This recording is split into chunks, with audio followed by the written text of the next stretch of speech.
This presentation is about the role that inflation plays in establishing a connection between cyclical dynamics and long-run dynamics. We will introduce a tool that we'll call the Phillips curve that helps us understand the connection between inflation and unemployment. The starting point is the ISLM model, where we've summarized an economy in two curves, one that represents the equilibrium in the money market, that we call the LM, and one that represents the equilibrium in the goods market, that we call the IS. The intersection of these two lines determine an equilibrium real interest rate and an equilibrium level of output or GDP. Now we're going to add a vertical line that represents the potential level of output. This potential level of output is going to be related to the long-run dynamics of the economy, and we can think about it as the long-run supply of the economy. We can think about it as the level of output that is consistent with full utilization of the capacity that is installed and full employment. Now, the way the model is going to work is the intersection of the ISLM lines represents the short-run equilibrium of the economy. The vertical line that we just drew represents the long-run equilibrium. And what we need to understand is how the economy goes from the short run to the long run equilibrium if the three lines do not intersect in the same place. For that, we need to understand inflation. Now let's think about a very simple example. Imagine the economy starts below potential output. It starts to the left of the vertical line. We're going to be referring to this position as a recession or a period of low growth. Now, as the economy is producing below capacity, we're going to argue that there's going to be downward pressure on prices or downward pressure on inflation. Now, this pressure on prices, as prices fall, we're going to see that money measured in real terms is going to increase. Now, real money was a concept that was behind the LM curve. And if real money is increasing because prices are falling, this will represent a shift to the right of the LM curve. Now, as the LM curve is shifting to the right, as you can see, the economy is moving closer to the long-run equilibrium. But as long as we're still away from the long-run equilibrium, this process will continue and we see the economy moving farther away to the right. Now, this will only end when the economy goes back to the long-run equilibrium, or in other words, when the three lines, the LM, the IS, and the vertical aggregate supply line intersect.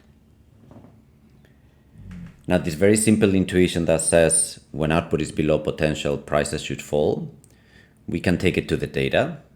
Let's think about what is it that we want to test. Well, we want to test if periods of slack, and by that we mean output being below potential, truly lead to low inflation, and then periods where we're going almost to the right of potential output or even to the right, when demand is pushing GDP above potential output, do we truly see inflation?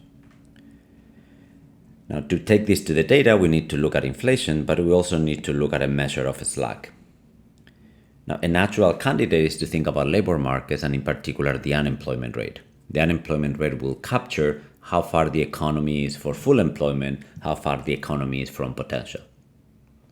Now, to make this more concrete, let's think about looking at the data through the lens of two variables, inflation on the vertical axis and unemployment on the horizontal axis.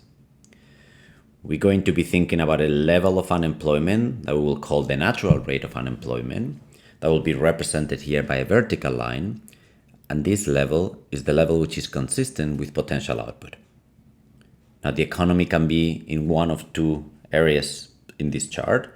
Either it's to the left of that vertical line, and then unemployment will be too low, and we'll be referring to this as an overheating economy where we expect prices and inflation to increase. Or we can be to the right of the vertical line, and then unemployment will be too high. We will talk about a recession, and we will talk about downward pressure on prices and inflation. Now, if this model is true in the data, what is it that we should observe? We should observe an inverse relationship between these two variables. Now, that inverse relationship is something that we're going to call the Phillips curve.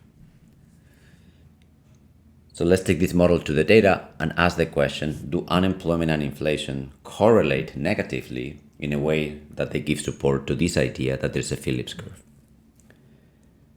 Now we're going to look at a case that is the US economy in the 1960s. Now here we have the US economy going all the way from 1961 to 1969, and if one follows the years, we can see a very nice pattern that resembles very much the Phillips curve concept. Periods where unemployment was high, like in 1961, were periods where inflation was low. As the economy heats up and heads towards 1968-69, where unemployment became very low, inflation picked up. Now, this is a clear validation that then the Phillips curve exists, and we observe in reality a negative correlation between these two variables. Now, what happens if we add the decades that followed? The 70s, the 80s, the 90s, the 2000s. Now, unfortunately, the picture is a lot less clear. Here we can see all the data going from 1961 to 2017. What we see very much is a cloud of data, and if we were to look for a correlation between these two variables, we would find something that is very close to zero. We see points sometimes moving in the right direction, establishing that negative correlation, but other times we see movements outwards that would suggest that during those periods there's a positive correlation between unemployment and inflation. Now, does it mean that the Phillips curve is not present in this data? Now, let me argue that that's not the case, and there's a way to rescue the idea of a Phillips curve. In particular, let's do the following. Let's take the unemployment-inflation relationship and ask ourselves, in a normal year, in a year where we do not expect to see strong cyclical conditions, where the economy is growing at a normal rate which is consistent with potential output, where do we expect a country to be in this slide? And we're going to refer to this point as the long-term anchor. Now, the moment we suggest that the economy is close to potential, we're going to be thinking about the concept of unemployment, which is the one we just mentioned, which is the natural rate of unemployment. Now, imagine, just for the sake of this slide, that the natural rate of unemployment is about 6%. Now, we expect the economy to be somewhere around that vertical line. But we also have a sense of a long-term anchor on the other axis, which is inflation, because there is a central bank that typically has a target for inflation, and if they're doing a good job, we expect inflation to be around that level. Now, for the sake of simplicity, let's think about the inflation target of this particular central bank to be around 2%. Now, what this gives us is a point that says, under normal conditions, we would expect our economy to be somewhere around 2% inflation and 6% unemployment rate. Now, the idea of the Phillips curve is that if conditions are not normal, we'll be slightly away from this point. If we are in a recession, we're likely to move down and to the right. If we are in a boom, where growth is really strong, we're likely to move to the left and up. And that establishes a relationship that we have called the Phillips curve. Now, why is it that we did not observe this relationship in the data? Let's argue that this anchor has not been stable. It has been moving. And as the anchor moved, we're going to use the expression the Phillips curve was shifting. So summarizing our intuition, the Phillips curve is going to be anchored by two long-run parameters: the natural rate of unemployment and the inflation targeted by the central bank. If one of these changes, the curve will shift, the Phillips curve will shift. Now, we will observe a negative relationship between unemployment and inflation as long as those anchors are stable. But if one of these anchors is shifting, we're going to see correlation that might be positive or negative depending on the way in which the anchor shifts. Now, let's look at a particular example. Imagine a country where the central bank has a certain inflation target.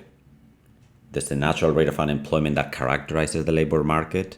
And initially the economy is in a position, let's call it A, where inflation corresponds with the inflation target and the unemployment with the natural rate of unemployment.